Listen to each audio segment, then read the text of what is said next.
Andijondagi usta akalarimiz qaranglar qilib bergan ishini ayollarimiz qachongacha ko'chada yomg'irda ovqat qilishadi.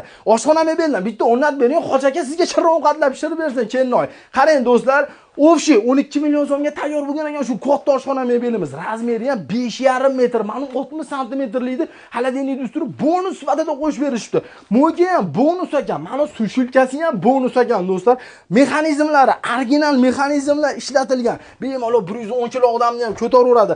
Chekkalariga zavodskiy kromkalarni urib berishgan, azmonda bosilmagan qog'oz bas. Bundan tashqari rossiyskiy stalishnisalar qo'yib berishgan. Bir pagonometrini 2 million 200 ming so'mdan do'stlar yasab berishgan ekan. Bo'yiga keladigan bo'lsa 225 cm bo'ladi. Bo'ylarni ham baland qilib yasab berishgan bo'ladi.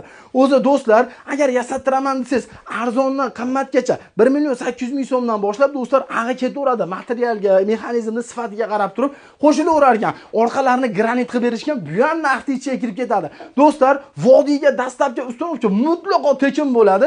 Voha Toshkentlarga chicha-picha qo'shilib bo'lar ekan. Pastda nomerlari bor. Aloqaga chiqing do'stlar. Inshaalloh siz uyingizga xuddi mana shunaqa chiroyli qilib o'rnatib berishadi. Sog' bo'linglar.